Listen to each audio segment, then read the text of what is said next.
Mbele mama eh. Mbele mama, mbele mama eh. Mbele mama, mbele mama, mbele mama, mbele mama, mbele mama, mbele mama eh.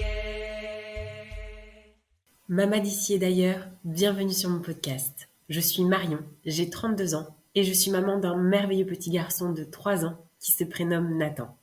Parce que la maternité est plurielle et universelle, Mama, c'est le rendez-vous des mamans du monde. Ici, on ouvre son regard sur la maternité, sa maternité. On tend à faire connaître cette vision de la maternité à la fois avant-gardiste tout autant qu'ancestrale. On se donne la liberté de penser sa maternité autrement, différemment. Parce que Mama le podcast, c'est un appel à incarner sa maternité en s'inspirant, se nourrissant des histoires, des us et coutumes, des traditions des mamans d'ici et d'ailleurs. Mama le podcast, c'est un temps qui nous est offert, où les histoires sont authentiques et les émotions pures. J'arrête là la présentation de Mama le podcast pour laisser la parole à Cécile. Bonjour Cécile. Bonjour Marion. Alors, je suis vraiment très contente de t'avoir aujourd'hui au micro de Mama le podcast. C'est toi qui m'as contactée pour me parler un petit peu de ta pratique et de l'accompagnement que tu proposais aux futures mamans et même, je dirais, aux futurs parents et à la future famille. Tu m'as parlé donc de ce que tu mènes au quotidien à travers cette pratique qui est l'aptonomie. Un nom difficile à prononcer. J'espère que je vais pas faire trop de mauvais jeux de langue, en tout cas au cours de cet épisode. Voilà, toi-même, tu es maman de 3 enfants. Donc, je vais te laisser dans un premier temps te présenter, nous dire un petit peu qui tu es, même si j'en ai déjà un petit peu trop dit. Nous dire un peu qui tu es et ce que tu fais donc au quotidien au travers de ton métier. Super, merci Marion. Juste avant de me présenter, du coup, je te remercie vraiment beaucoup de me permettre de partager aujourd'hui mon métier, mes valeurs. C'est vraiment un grand plaisir. Merci à toi. Merci aussi d'ailleurs de me permettre très modestement de contribuer à ton superbe projet, qui est vraiment un très beau projet. Donc, je te remercie beaucoup. Voilà. Merci. Alors, pour ce qui est du coup de ma vie personnelle, alors du coup, moi, j'ai 32 ans. J'habite en région toulousaine avec mon mari et mes trois petits garçons. Maman de 3 enfants. 3 enfants assez rapprochés d'ailleurs, qui ont bientôt 6 ans, bientôt 4 ans et puis 1 an et demi pour le petit troisième. Oui. Donc, on ne s'ennuie pas à la maison. C'est super dynamique et super chouette. J'imagine. Voilà. Bon, pour ce qui est de mes grossesses, alors moi, j'ai eu la chance d'avoir quand même 3 belles grossesses. Oui. Même si à la fin, j'avais tendance à être, comme je suis un peu speed, j'étais alitée sur la fin avec des menaces d'accouchement prématuré, mais finalement, ça reste des détails parce que mes enfants sont arrivés à terme et tout allait bien. Ouais. Donc, 3 belles grossesses, 3 beaux accouchements et puis 3 postpartum, géniaux, quoi, franchement. Ouais. Malgré le fait que tu aies des enfants rapprochés. Ouais, super. Alors, après, je suis une grande adepte du maternage proximal, tu vois, ce qui m'a valu d'ailleurs pour le premier et d'ailleurs pour le deuxième certaines réflexions. Ah oui, bien sûr, ça va ensemble. Voilà, ça va ensemble, mais bon, je pense qu'effectivement d'avoir ce lien déjà précoce avec le bébé pendant la grossesse et puis d'avoir vraiment ce goût pour le maternage proximal, en fait, ça apporte beaucoup de fluidité, donc ça joue beaucoup sur le bébé et puis sur le bien-être aussi, la sérénité de la maman, je pense. Et donc, effectivement, j'ai eu la chance quand même de pouvoir avoir 3 postpartum super fluides. C'est super. Puis ça fait tellement de bien d'entendre de la positivité parce que c'est vrai qu'on assimile trop souvent le postpartum ou voilà à des moments difficiles et peut-être que tu en as eu, ça veut pas dire ça, mais ça fait du bien de voir aussi que voilà, avec 3 enfants, on peut aussi très bien vivre sa maternité, j'ai envie de dire, sans avoir de moments de très très bas. Voilà, c'est ça. Après, bien sûr, on va pas tout C'est tourner évident. par rose. C'est extrêmement fatigant. Il y a évident. toujours des douleurs postpartum, bien sûr, mais globalement, c'est vrai que quand il y a de la sérénité, quand même, tout est plus fluide et on en profite, on s'épanouit vraiment, quoi. Et alors peut-être justement que ta pratique, ce que tu fais à travers l'aptonomie, t'a aidé. Est-ce que toi-même t'as pratiqué pendant que tu étais enceinte? Alors en fait, ce qui est rigolo, c'est que j'ai découvert l'aptonomie effectivement pendant ma première grossesse. D'accord. On a commencé l'aptonomie et en fait finalement, comme j'étais alitée sur la fin, on a vraiment commencé par en fait, au début d'un parcours en autonomie, il y a vraiment cette création du lien affectif, ce trio affectif, tu sais, papa, maman, bébé, Oui, ou en fait coparents, maman, bébé, hein, oui, par le biais de jeux, etc. Il y a vraiment un espace de rencontre et de partage avec le bébé, ce qui va aussi sécuriser la maman, et la oui, maman va vraiment aussi se sentir soutenue et portée pendant sa grossesse. Tout ça, on oui. l'a découvert pendant la première D'accord. grossesse. OK. Et après, comme j'étais alitée, en fait, la deuxième partie du parcours, qui est vraiment quand même préparation de la naissance, préparation de l'accouchement, et donner aussi au papa ou aux coparents toute sa place, et lui faire prendre conscience de tout ce qu'il peut apporter de tellement précieux aussi pendant la naissance. Tout Ouais, ça, on l'a pas vécu du coup en direct, on va dire, quand ouais. j'étais enceinte. Et comme D'accord. ça s'est reproduit sur la deuxième grossesse et autres. En fait, j'ai toujours créé ce lien avec mes bébés, mais j'ai jamais continuer en fait le parcours d'autonomie pendant que j'étais enceinte. Donc D'accord. je me suis formée et j'ai vraiment découvert l'intégralité, on va dire, de tout ce qu'on peut faire et des bienfaits de l'autonomie avec mon troisième petit bébé dans les bras. D'accord. Et Ouais. c'est vraiment dommage d'avoir fait ça après, mais bon, c'est quand même génial. Et Ouais, ouais, mieux un vaut jour, si tard que la vie jamais. se fait, Ouais, j'en ouais. profite pleinement. Ouais, ouais. Donc pour le coup, tu as commencé, réellement à pratiquer donc après la naissance de ton dernier, c'est ça? C'est ça, j'ai commencé OK. la formation pendant à la fin de ma grossesse, enfin, et j'ai terminé ma formation quand mon petit troisième était déjà bébé, ouais. D'accord. Alors Avec donc concrètement, la question là, parce qu'on parle d'autonomie depuis tout à l'heure, qu'est-ce que l'autonomie? C'est vrai que c'est quelque chose que l'on voit, en tout cas de plus en plus dans les maternités, des cours qui sont proposés, par rapport à ça, mais encore, trop peu connu, mal connu. ouais. Donc, est-ce que d'où vient l'autonomie et qu'est-ce que c'est, donc, concrètement? Alors l'autonomie, alors ça nous vient des Pays-Bas, Ouais, par Frans Velman, qui est, d'ailleurs, je le mentionne, c'est important, un papa, hein, de 7 enfants, ouais, bon, qui a vécu la guerre et puis des expériences terribles, hein, et inhumaines vraiment, pendant la guerre. Et ouais. il a décidé suite à ça de consacrer vraiment sa vie aux sciences humaines. Il Mmh. était lui-même médecin. Ouais, Et il lui a fallu quand même des années pour modéliser ce qu'il a appelé ensuite, donc l'autonomie, la science de l'affectivité. C'est ouais, vraiment la science des interactions, des relations, et tout ce qui a trait, tu vois, aux perceptions, aux sensations, aux ouais, sentiments, aux émotions. Voilà. ouais. Super Et en intéressant. fait, avec l'autonomie, on va utiliser donc une qualité de présence et un toucher, mais vraiment une version du toucher qui est un toucher affectueux qui va permettre d'instaurer un lien de Ouais, confiance, rassurer, créer un lien sain avec la personne qu'on a en face. d'accord. Et l'autonomie, on peut l'utiliser dans toutes les sphères de la vie, hein, de la Ouais. vie sociale, de la vie affective.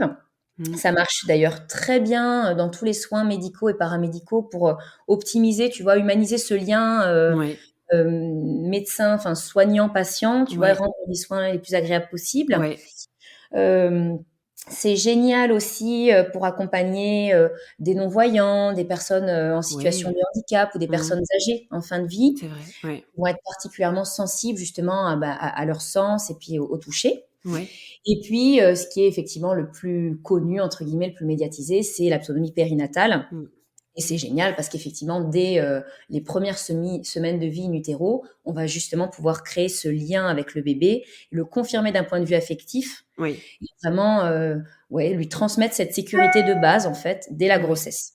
ouais, Voilà, ouais, ça c'est vraiment c'est très chouette. Et donc c'est ça, l'autonomie, vraiment utiliser une qualité de présence, c'est vraiment un toucher affectueux qui vont permettre de confirmer d'un point de vue affectif la personne qu'on a en face, et d'accord. le bébé qui est déjà dans le ventre de la maman.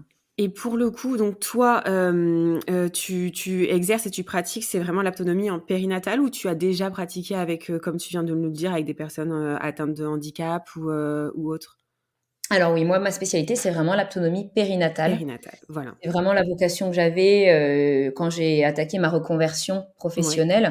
d'accord, Je m'étais déjà formée en neurosciences et en psychologie d'accord. du développement de l'enfant, et effectivement, tout est vraiment lié, hein. Oui. Je pense qu'il y a beaucoup de parents qui ont entendu parler, bon, des neurosciences, de Mmh, la théorie de l'attachement mmh, et l'autonomie. En fait, les 3 sont très, très tout liés. à fait. Mmh. Voilà, et du coup, moi, j'avais vraiment envie d'exploiter ce lien précoce qu'on peut créer avec le bébé, et en fait, il se passe déjà tellement de choses pendant la grossesse. Tellement. Oui. Et ça a déjà tellement d'impact sur le bébé, sur son développement futur, que j'avais vraiment envie d'exploiter ce lien pendant la grossesse et d'accompagner les parents déjà dès la grossesse, comme je dis, dès les premiers battements du cœur du bébé, en fait. Ouais, c'est ça. C'est beau, ouais. Voilà. Ouais, ouais. Non, puis c'est vraiment essentiel ce lien, avant. Et j'avais une question comme ça là qui me vient. Est-ce que, à partir de quel mois, en quelque sorte, les mamans peuvent, commencer les cours? Est-ce qu'il y a en quelque sorte, j'aime pas les normes, j'aime pas les cadrages, mais est-ce que, en général, on préconise, de venir à tel ou tel mois de grossesse? Oui, en général, on préconise de commencer l'autonomie au début du 4e mois, début du D'accord. 2e trimestre. Tu vois, le sens du toucher est déjà quand même bien développé à partir de 16 semaines, enfin 2 Ouais. mois de vie intra-utérine chez le bébé. Ouais. Et on va déjà vraiment pouvoir exploiter ce sens, hein, du toucher, à partir du début du 4e mois, quand la maman commence déjà à sentir un petit peu le bébé bouger et que le bébé Oui. va être vraiment sensible déjà au sens du toucher et qui va aller rechercher de l'interaction naturellement. Ouais. Voilà. D'accord. Et une séance, enfin un cours, ça se passe comment? Est-ce que c'est exclusivement du toucher? Est-ce qu'il y a de l'audio? Qu'est-ce qui se passe, lors d'une séance? Donc à 3, hein, ou à plus même, s'il Oui. y a la famille? Oui, en général, la séance se pratique quand même, en couple, hein. On préconise vraiment aux couples de venir ensemble. Ouais. Bon, on papote un petit peu au début, hein, quand même, Mmh. c'est important de connaître l'histoire de ce bébé, Bien sûr. l'histoire de la conception de ce bébé, Mmh. l'histoire du couple, hein, leur projet, effectivement, s'ils ont un projet de naissance ou un projet particulier. Oui. Et puis après, c'est de la pratique. L'autonomie, ça se vit, ça se pratique vraiment. Donc, moi, j'ai une table, enfin, une table de massage, entre Ouais. guillemets. Ouais. Au début, c'est vrai qu'on pratique pas mal allongé. Et puis après, progressivement, quand le ventre s'arrondit, que la maman arrive à 6-7 mois de grossesse, il y a aussi beaucoup de choses qui se font soit debout, soit assis. Ouais. Donc, on bouge. Dans la salle, on bouge, mais C'est ça se ça. pratique. Voilà, il y a une grosse partie de pratique. Voilà. Et l'importance justement, le lien, parce que là, effectivement, ce qui est beau, c'est que ça a été créé par, un homme, un papa. L'importance du lien justement, est-ce que tu peux nous dire le rôle au définitif? Parce que le père ou le coparent est central. C'est l'une des seules pratiques, je crois, enfin, je pense aussi au champ prénatal qui peut aussi, amener à avoir, à laisser une place aussi importante, au papa. Quel est en général tes retours sur les témoignages de la place que prend le père, ou le coparent dans ce moment-là, précis? Oui, alors c'est rigolo parce que régulièrement, quand même, c'est des papas qui m'appellent pour me dire: «Oh, Ah! on aimerait bien faire de l'autonomie». Ouais. En fait, c'est vrai que la maman a le lien, forcément le lien direct avec le bébé. Alors elle est plus ou moins connectée, hein, à son bébé naturellement. Oui. Il faut savoir qu'effectivement, bah, quand le parcours de conception a été, fastidieux, Mmh. long et douloureux, la maman va naturellement, hein, c'est inné pour se protéger, avoir tendance à se couper, hein, de son corps, de ses sensations et donc de son bébé. Donc Ouais. la maman naturellement va être plus ou moins liée au bébé. Ouais. Mais le papa, lui, effectivement, n'a pas cette chance de vivre cette proximité déjà, physique Mmh. avec le bébé. Mmh. Et donc, ce qui est génial avec l'autonomie, c'est qu'il va vraiment pouvoir trouver toute sa place dans ce trio affectif et créer lui-même, un lien précoce avec son bébé, tout en ayant aussi son rôle, comment dire, son rôle, c'est aussi d'envelopper, de soutenir la Oui. maman qui porte le bébé. Donc vraiment, il va trouver toute sa place dans la famille. Et il va pouvoir créer ce lien précoce aussi, avec son enfant. Et donc justement, tu parles de famille. Il y a aussi la possibilité d'emmener au cours d'une séance la fratrie? Alors, moi, j'aime beaucoup l'autonomie, en famille et d'ailleurs, je l'ai pratiquée aussi avec mes enfants. Ouais. La seule chose peut-être, c'est que les enfants en cabinet, c'est peut-être pas l'idéal, tout simplement parce que, bon, déjà, quel que soit l'âge de l'enfant, c'est que le projet bébé, ça reste un projet de couple et même s'il Oui. annonce, de l'arrivée future d'un petit frère ou d'une petite sœur, ça peut être accueilli avec énormément de joie pour l'aîné. C'est aussi néanmoins quand même beaucoup de stress, hein. Il y a beaucoup Oui. d'émotions fortes, hein, C'est vrai. qui peuvent être générées pendant cette période de grossesse où l'enfant va pouvoir ressentir de l'anxiété, de l'inquiétude, il va falloir qu'il partage son papa et sa maman, etc. Mmh. Donc il va passer à travers quand même des émotions très fortes. Et puis à son âge, pour peu que l'aîné ait 1 an, 2 ans, 3 ans, 4 ans, c'est une période quand même où la gestion des émotions est encore très, Tout à très fait. Mmh. difficile, hein. Oui, tout à fait. Mmh. Donc ce que je pense moi, c'est que venir en cabinet, c'est bien en couple, où là, Ouais. les parents vont apprendre vraiment, comment jouer avec le bébé, comment communiquer, tous les petits exercices qu'ils vont pouvoir faire. Mmh. Et par contre, à la maison, quand l'enfant, montre de l'intérêt, Ouais. lui faire pratiquer, ça, c'est génial et il y a vraiment des super moments à passer en famille, C'est sûr. effectivement, Ouais, à ouais. pratiquer, l'autonomie en famille. Mais en cabinet, c'est vrai que l'enfant n'est pas forcément disposé au moment de la séance Oui, et c'est vrai. souvent, quand il pose sa main sur le ventre, il va ressentir un petit coup de pied, ouais, il va sentir le bébé, il va partir en courant parce que c'est énormément Oui. d'émotions. Tout d'un coup, tout Ouais, devient ouais. complet. C'est énormément d'émotions pour l'enfant et donc 1 heure de séance, ça peut être très, très long aussi pour l'enfant. Donc, C'est c'est pas vrai. forcément adapté au cabinet. Par contre, à la maison, je le recommande vraiment vivement parce qu'effectivement, c'est génial. Ouais, tout à fait et je pensais à ça aussi, je reviens sur ce que tu disais sur, des parents qui auraient eu un parcours un peu compliqué pour mener à bien une grossesse. Alors le lien effectivement, dépend de chaque maman, j'ai envie de dire Ouais. avec son enfant. Mais, est-ce que notamment, si, alors parcours difficile ou pas, mais l'autonomie peut être un moyen de, sécuriser davantage, prendre davantage confiance dans cette grossesse pour la maman. Je parle d'un point de vue de la maman qui a vécu justement des moments qui peuvent être difficiles. Ça peut être un moyen intéressant justement pour être encore plus sereine dans sa grossesse. Ouais, tout à fait, tout à fait. Alors déjà avec l'autonomie, il y a des bercements et puis il y a des Mm, choses qui vont faire que ça va faire redescendre le niveau de stress et elle va voilà. pouvoir retrouver de la sérénité et de l'apaisement.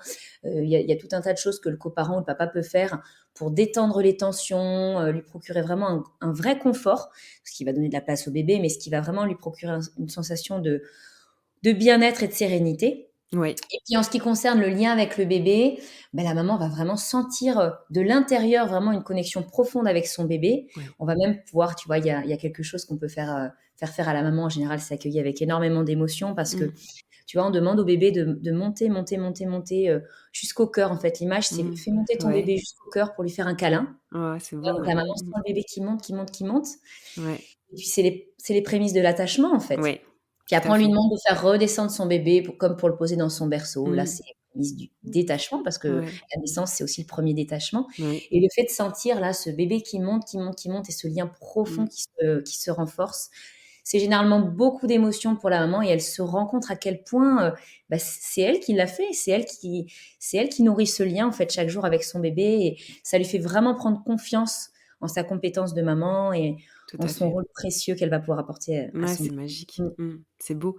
Est-ce qu'il y a un intérêt aussi, par rapport à l'accouchement? Est-ce que ça peut aider, en tout cas, à vivre son accouchement peut-être plus sereinement? Et puis aussi, je pense à la place du parent, du coparent ou du papa. Est-ce qu'il y a aussi, un effet sur, l'accouchement? Ouais, tout à fait et on commence à travailler là-dessus déjà à partir du 7e mois de grossesse. D'accord. Alors il y a tout un travail, déjà sur la gestion de la douleur des contractions, Ouais. où là le papa va se rendre compte et c'est magique dans ses yeux de voir à quel point il peut Mmh. avoir de l'effet, sur sa compagne, Ouais. par sa présence en fait et par certains par certains exercices, par certains mouvements. Ouais. Il va pouvoir venir vraiment soulager la douleur des contractions de la maman. Ouais. D'ailleurs, les mamans le disent, hein, quand mon mari est parti prendre un café, qui s'est absenté, tout d'un coup, les contractions étaient vachement Mmh. plus douloureuses. Il est C'est vrai. revenu, Mmh. il a repris sa place et tout d'un coup, ça allait mieux. Ouais. Donc déjà, effectivement, le rôle du coparent va être vraiment précieux pendant la naissance sur la gestion de Ouais. la douleur. Il y a tout un travail sur la gestion de la douleur des contractions qu'on fait à partir du 7e mois. Ouais. Et puis, on donne aussi certaines techniques pour que la maman aussi elle-même puisse à la fois pendant les contractions inviter vraiment son bébé à descendre. On lui montre, en fait, on lui fait prendre conscience de son périnée et Ouais. on lui montre vraiment le chemin du bébé. Mmh. Elle est en tête, donc elle visualise et elle invite vraiment pendant l'accouchement son bébé à descendre. Ouais. Elle garde le lien avec son bébé et elle l'invite à descendre, donc elle ne perd pas le contact, elle est Ouais. vraiment connectée à son bébé et à côté de ça, elle a des techniques effectivement pour, s'apaiser et le coparent prend toute sa place aussi pour vraiment, diminuer le seuil de douleur. Voilà, c'est Ouais. vraiment un travail à 3 finalement. Et il y a un travail de visualisation, pour le coup, c'est ce que tu es un peu en train de dire là. Il y a un travail de visualisation ou, sur justement comment accompagner ces vagues de contractions, c'est ça? Ouais, alors au-delà de la visualisation, Mmh. on reste vraiment dans de la connexion profonde. Enfin voilà, elle va vraiment D'accord. garder le contact avec son bébé et l'inviter à descendre et s'engager dans le chemin de la naissance. OK, je vois. OK. Voilà. D'accord.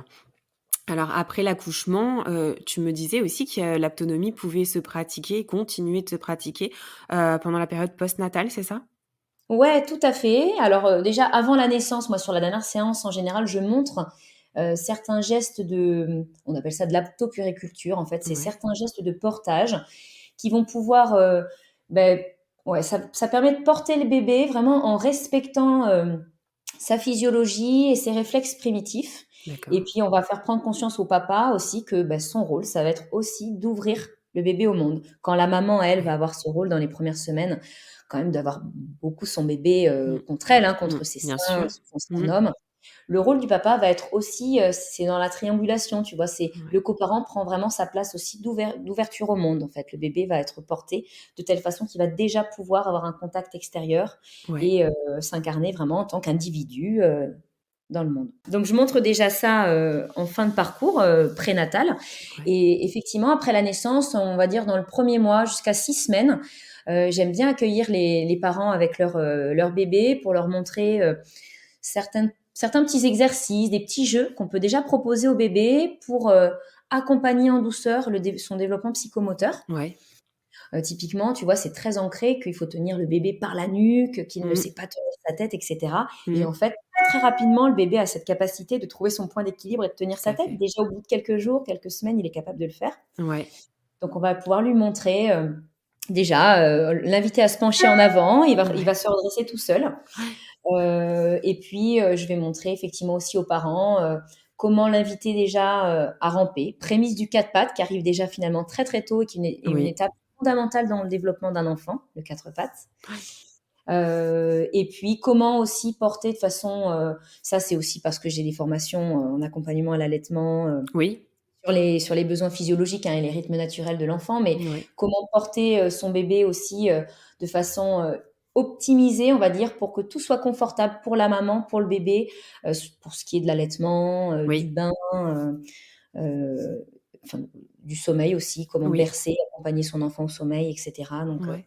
il y a plein de petites choses qu'on peut faire aussi Ouais, ouais. ensemble, en postnatal pour apporter de la fluidité finalement, dans cette danse, papa, maman, bébé, C'est ça. coparent, maman, bébé, quoi. Une Voilà. approche vraiment englobante au final, de du du début de la grossesse jusqu'à l'arrivée de bébé. C'est Ouais, hyper c'est le intéressant. ouais. Hyper intéressant. Tu as des retours un peu de parents justement que tu as suivis? Est-ce qu'il y en a certains qui t'ont fait part de ce que ça leur a apporté? Et peut-être notamment s'ils ont eu plusieurs, enfants, plusieurs grossesses, dont certaines où ils ont pas pratiqué l'autonomie et d'autres où ils ont pratiqué. Qu'est-ce que ça leur a apporté, ça leur a nourri? Oui, alors en général, les retours sont géniaux. Ouais, En j'imagine. fait, Mmh. ouais, l'autonomie, ce qui est génial, je trouve, c'est que ça permet quand même progressivement aux parents de construire, enfin, de prendre, confiance progressivement en leurs Ouais, c'est compétences de ça. parents Mmh. et ça permet déjà pendant la grossesse, tu vois, de semer, Mmh. des petites graines de confiance et de sérénité. Ce qui fait que quand le bébé arrive au monde, en fait, c'est pas une rencontre. «Ah Mmh. tiens, voilà à quoi tu Oui. ressembles, Mmh. c'est parti pour la vie». C'est vraiment des retrouvailles, en fait. Ils C'est se ça. connaissent déjà. Mmh. C'est la suite d'un processus Ouais. et ça donne vraiment cette, capacité innée à materner et quand on a cette capacité innée à Mmh. materner, en fait, tout devient beaucoup plus fluide. Donc en général, on a des accouchements en général, je vais vraiment, hein, en Ouais. général, hein, on a Oui. des accouchements qui sont, fluides. Ouais. Alors quel que soit le projet de la maman, hein, que ce soit, un accouchement physiologique, hein, que la maman ait pris finalement la péri, Mmh. ou que même ce soit terminé en césarienne. Avec Oui. l'autonomie, on est capable aussi d'inviter le bébé à descendre Ouais. et accepter de, le confier dans les mains du praticien pour que la césarienne soit vécue de façon beaucoup plus fluide aussi. Ouais. Donc en général, ça fait quand même des accouchements qui sont bien vécus par la Ouais. maman et qui sont généralement fluides. Et puis un démarrage, d'allaitement pour les mamans qui souhaitent allaiter Oui, aussi, se fait en général de façon très fluide aussi. c'est vrai. Mmh. Et ouais, on constate vraiment une certaine, sérénité, non pas semée enfin, on peut pas dire qu'il y a pas d'embûches dans la parentalité, Bien il y a toujours sûr, des petites embûches, hein, bien sûr. Mmh mais mh. vraiment ça apporte cette confiance en fait, Mmh.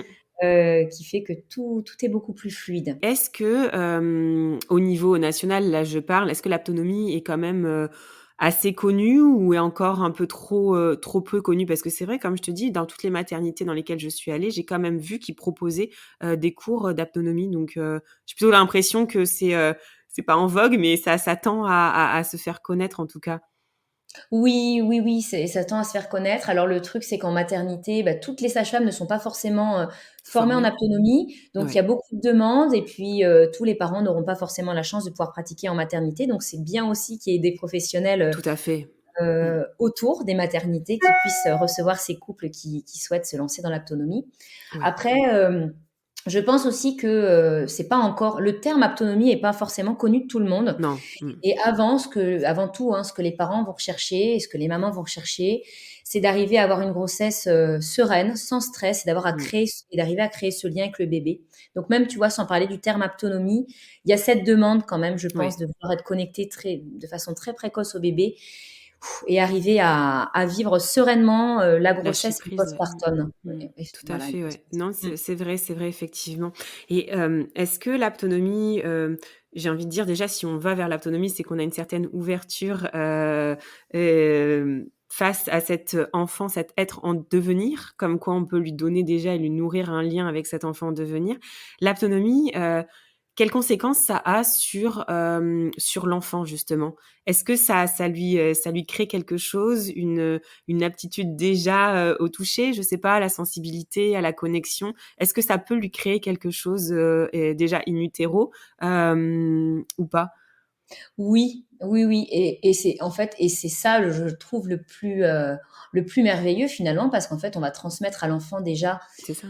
une sécurité de base en fait. On va Ouais, créer c'est ça. déjà un lien d'attachement, on va le Mmh. confirmer d'un point de vue affectif. Le bébé va se sentir déjà dès la grossesse attendu, accueilli. Mmh.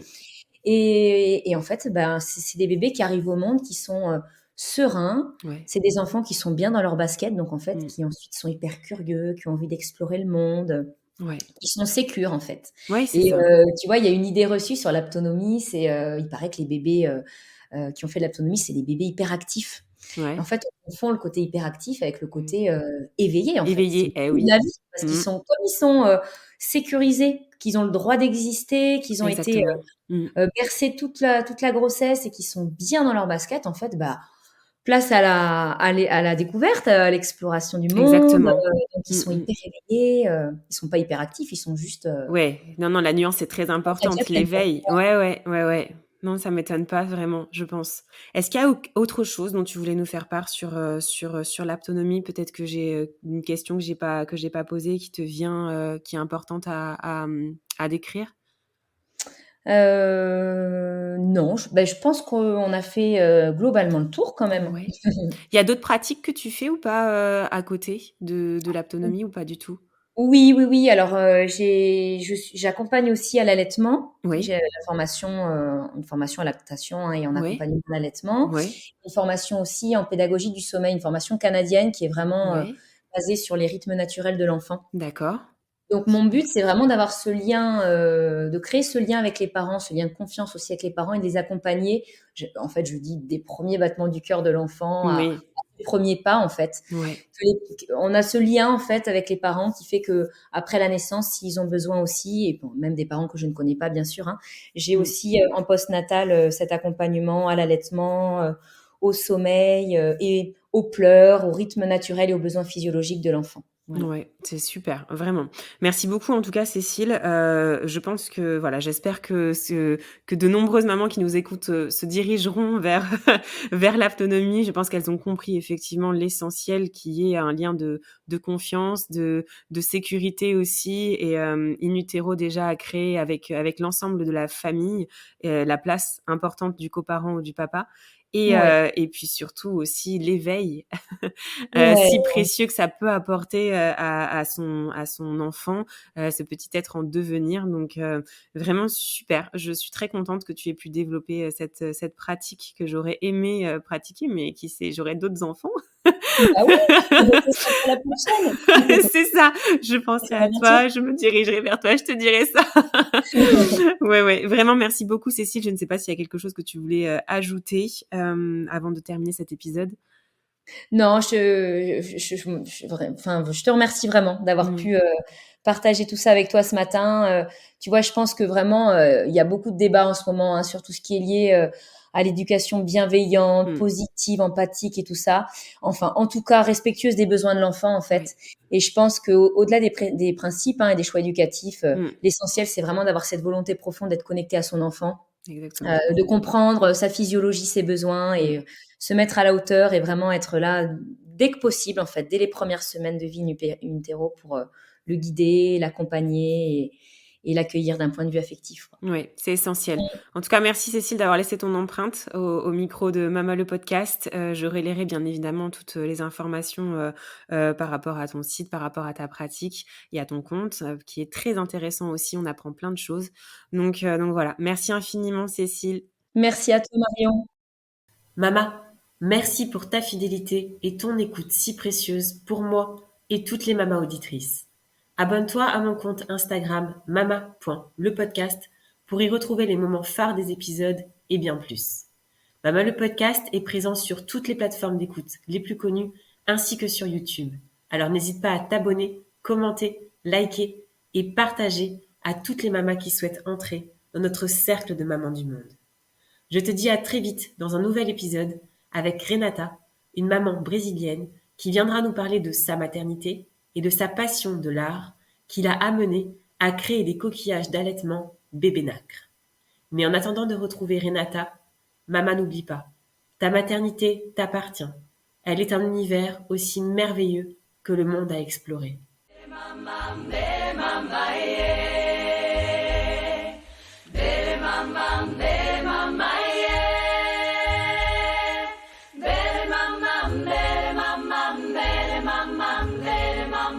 Bele mamma,